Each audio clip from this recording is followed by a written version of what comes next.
different shit, make sure everything's good to go. Insanity versus creativity. Not take two, but take one.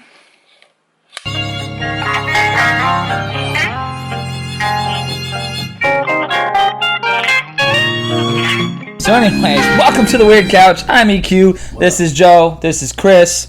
And today... Hola. Yes. If you don't know who we are by now, I'm kind of disappointed. I'm disappointed in you. I really am disappointed. Shout out to Cypress Hill. Cypress Hill. I do miss listening to Cypress Hill. Mm-hmm. So today's topic, right, is insanity versus creativity.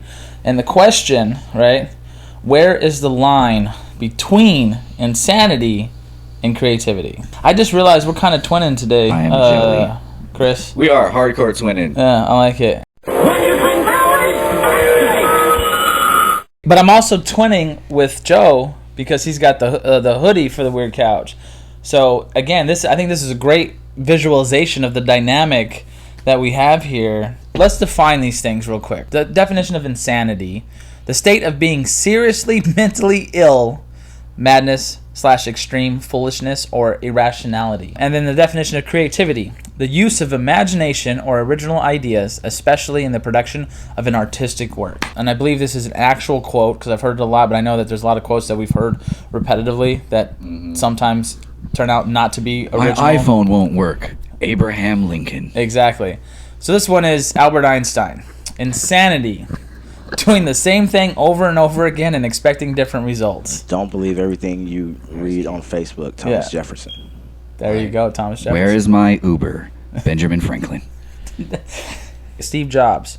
Creativity is just connecting things. When you ask a creative person how they did something, they feel guilty because they really didn't do it. They just saw something.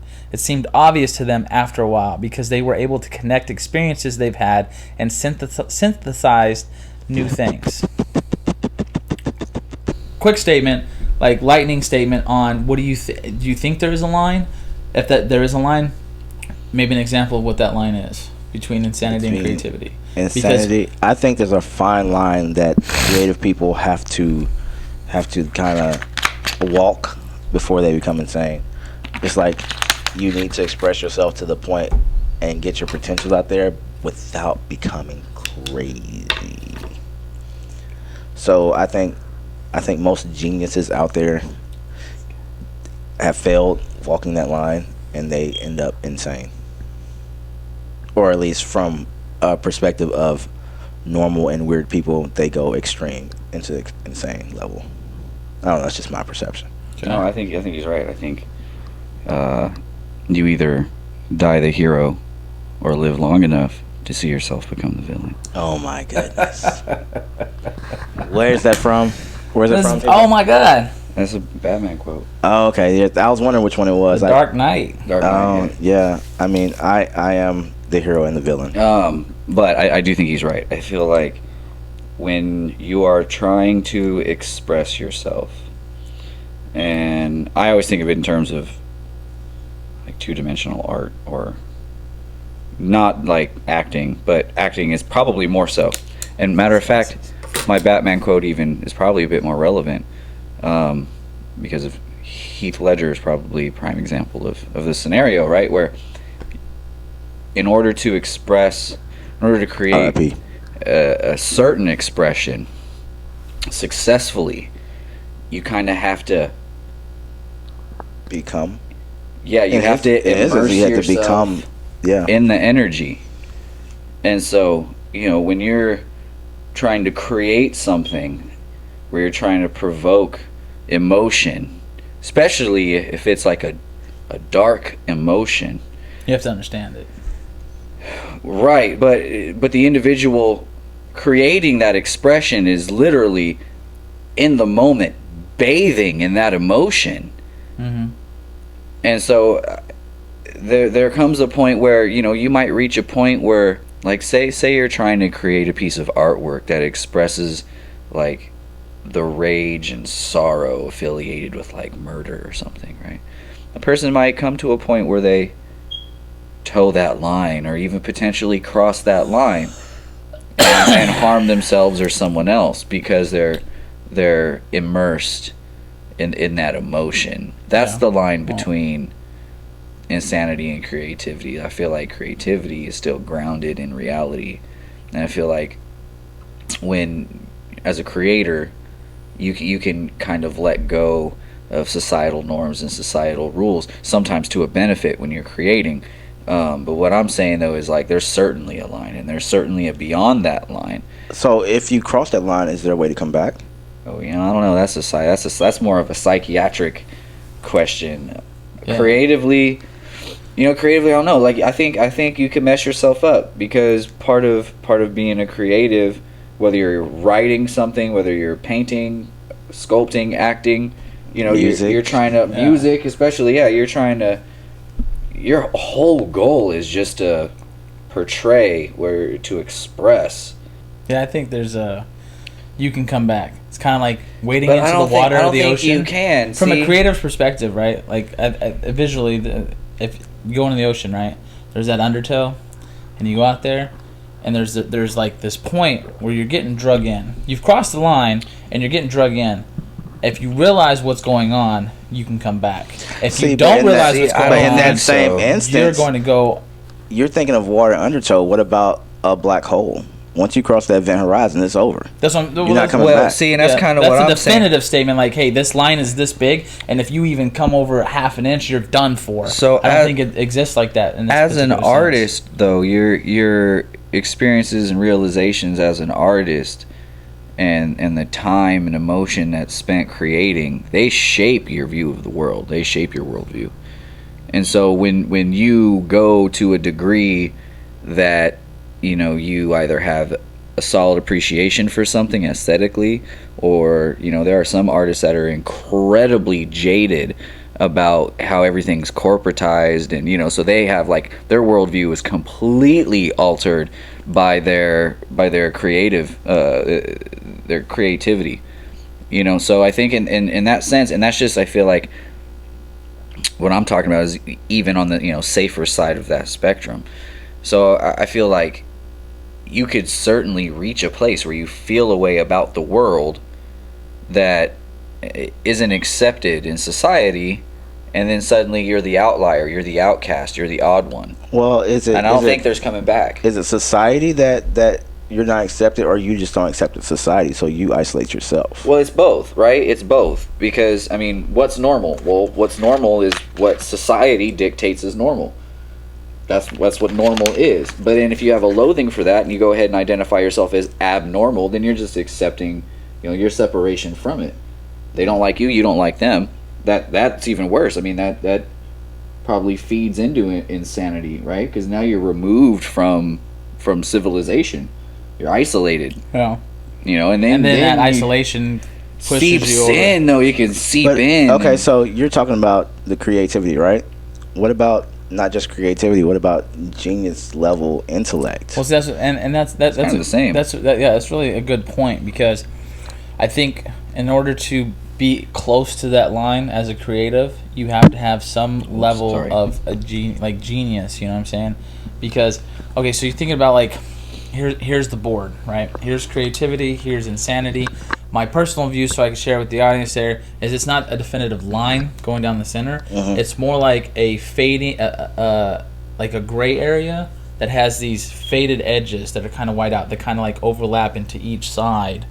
So like as you're coming to the middle, like headed towards the middle of creativity. So here's where the middle would be. When you get like right here, now it's starting to get that questionable, like, well, am I going insane, or am I still a creative? And if you live in this area here, I believe this is a good place to be as a creative.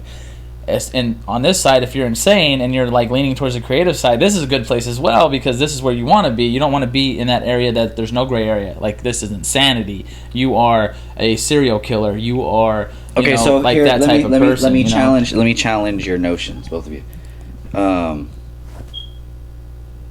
We didn't ask you anything. I swear. Okay, on camera, I didn't say nothing. It says, "Are a serial killer you are?" I'm afraid I don't know the answer to that, EQ. Yeah, thanks, Siri. So my whole thing is, so hold up. I didn't know nothing. The double negative in that statement was profound. Go ahead, continue. Shia LaBeouf.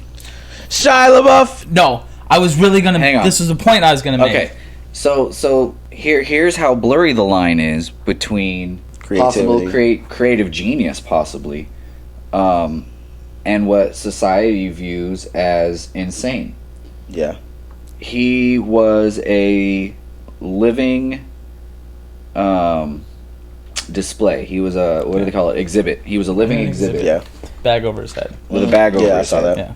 And a woman went in and raped him. And Did I miss something? I don't remember this. No, he was raped by a woman that went in and took advantage of him, because part of him in being in the exhibit was he was a part of the exhibit. He didn't move, he didn't speak, he didn't acknowledge what was going on around him. He was playing a role, and that was to be an exhibit. He was trying to express something artistically, and he was so committed to that he was raped by a woman that was a crazy fan, and the charges and all that kind of came to light afterward. He kind of like, snapped out of the situation. And I think it was whoever he was dating, a significant other at the time, was like, what the hell happened? That's not okay. That's wild. I didn't hear about this. So now to us, being the onlookers to the situation, we're like, that's crazy. Why wouldn't he stop? Why wouldn't he stop her? Like, and I saw this argument on television when it was happening at the time, was like, well, if I was getting raped, I would stop them. I would be aware and I would stop them. He wanted that to happen. Well, they don't understand. Why is that? Because he's a guy? Because he did nothing about it. No, because his actions dictated, right? If I don't fight you, then apparently I'm not objecting to this. But they're not. That's not the case, because even with women, just because they go along with it, and doesn't mean they don't feel raped. Doesn't mean they even want it. They just didn't feel like they. Right, but this isn't even like a conflict avoidance kind of a thing. This is just, he was so committed to his performance that it went down. Yeah, there was, because he had a bag over his head, and there was another incident. I think there's multiple incidents. This guy goes in and takes off the bag, and like he's crying underneath, and he's basically, the guy's just like, "Oh, you're a piece of shit, like you're a horrible person, a horrible actor, like you're worthless and useless and all that, like just completely negative." He's just sitting there. I think he was crying beforehand or something like that under the bag. Or whatnot. Well, that's commitment, and that's just one. That's what I'm saying. So is that a successful art exhibition, or did he cross the line to insanity? No. So see, for me, I think it was a successful art exhibition, because if you're following the Shia LaBeouf thing that was going on, because in my mind, I've liked Shia LaBeouf is a great actor. From Even Stevens and his comedy. He's a pretty decent rapper, too. Yes, he is. I saw that on freaking Sway in the Morning, man. Yeah, I didn't know that. And he is hip-hop. Like, that's what they were talking about on Sway in the Morning. Shout out to Sway. Freaking, he got on and did the 5 minutes of death, or... Yeah, 5 Fingers of Death. 5 Fingers of Death or whatever. And he gets on and he goes to town. But if you pay attention to stuff that's not in the mainstream media... Shia LaBeouf was on this entire tour of creativity, right? So another one of his things is he sat in the movie theater for like 24 hours or something like that, and watched all his movies, and then filmed himself while he was reacting to all his movies, and a lot of people started to make fun of it, but if you watch the whole thing, like, it's a very empowering thing to see, because, like me, when I'm editing these videos or whatever, like when I watch, I'm not necessarily judging myself, I'm experiencing myself. When I watch my movie, or the videos or whatever, like, how do other people experience me? Because I don't know how other people experience me, only what they say. And what they say to me is, like, when we were kids, you're like, you're up here, come down here. And it was very boxed, and so I didn't understand what was being said. And I wasn't that much of a jerk. No, and I'm not saying it was a jerk. It's just everybody saying it, not just Kris. Everybody I grew up with. Maybe a little. Always, there was basically like, I'm weird and everybody else was normal, and because I was weird and everybody else was normal, I had to come down and be on that level because I was too much for everybody, and I'm still too much for a lot of people. But so rewatching the videos isn't about vanity. It's about trying to understand the perspective of other people, of you guys watching me. And so there was even another one where they did this, oh man, I can't remember what the hashtag was, and I wish I'd have known what was going on.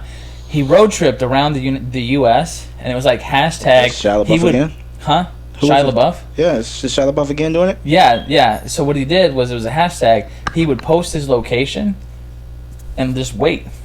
and random people would go to that location and be like come hang out with me basically. And so he'd play games with people. There was he went on a road trip. These people were like, oh, we're gonna take you on a road trip. And him and his little handheld camera crew or whatever would get in the freaking car, and they would just go for like 2 or 3 days, and then they'd get off at that whatever destination they were, post their location, next adventure would start. He's been doing this whole thing. I mean, for years now, where he's not trying to, but he's completely validating his creative prowess. Like he's going out there and saying, look, I'm not just the goofy kid from Even Stevens or Holes. Like he's like, no, look, I have ideas and thoughts and concepts that are beyond how you perceive me. Yeah.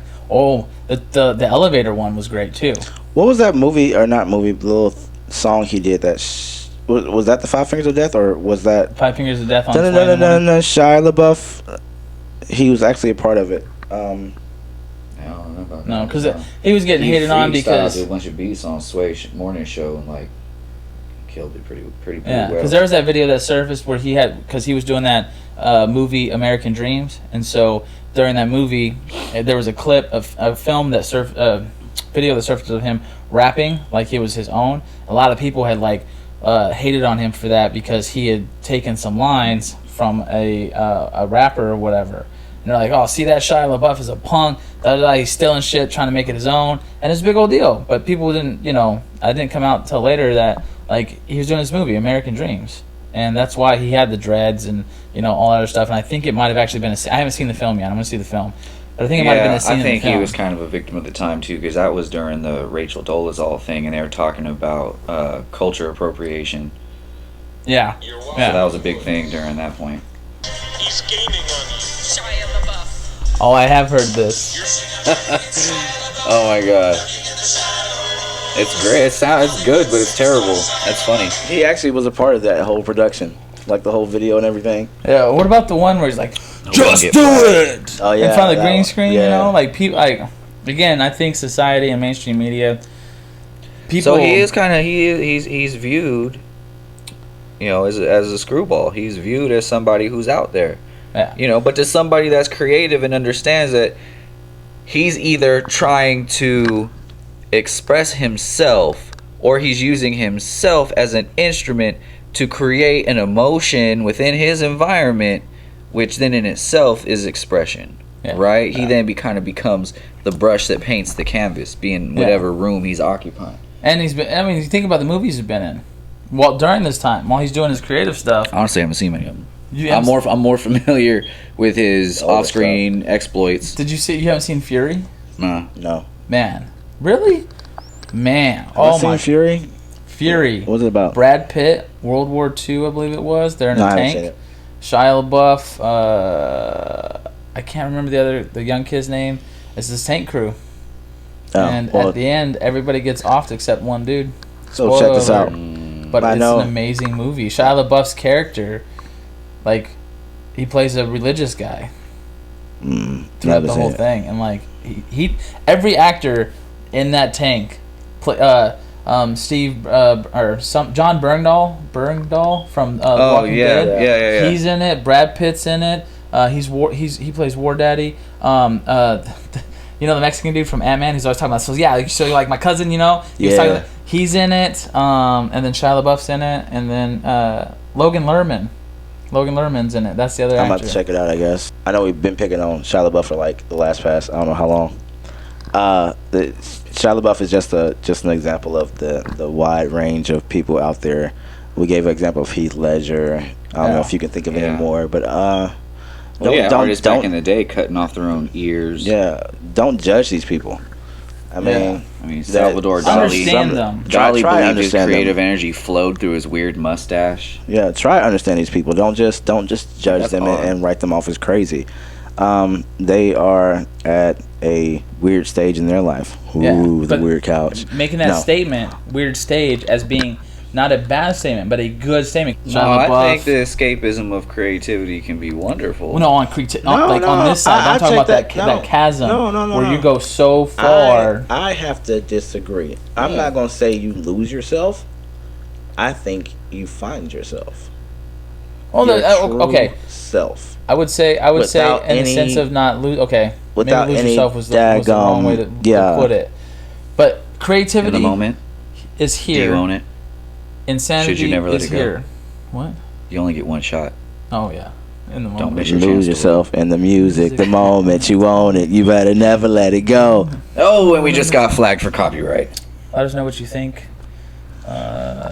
And where are you at on the spectrum? How about that? Let's start a discussion in the comments. Where are you at on the spectrum? Me, I feel like I want to be at that edge of the chasm of creativity. What about you guys? I want to, around 96, like the age of 96, cross over into that insanity. Just because I've been everywhere else in my life at that point. I think I'd want to start earlier, but I like that. I mean, like 75. Well, I don't know. I'm my whole goal with any of my art. Whenever you create, you start out with an expression that you intend to translate to people. But at the end of the day, they take from your work based on their prior life experiences, what have you. So the goal at the end of the day for me, creative-wise, is to create something that gives a person that feeling of like, oh damn, this my jam, this is my favorite song. And if you can make somebody, watch a video, see a painting, see like a graphic artist rendering of your favorite superhero, and you're like, oh, that's the goal, really. Because if you're here, might as well make people feel nice inside. So that's the end, I think that's the end goal for me in creativity as well. Personally, I want that to be like my goal for me selfishly is to be at that chasm. He's a selfish experience that. You haven't done enough drugs yet. I don't do drugs. Oh, you know what? I don't do drugs, so maybe I won't get there, Does doing drugs allow you to skirt that line better?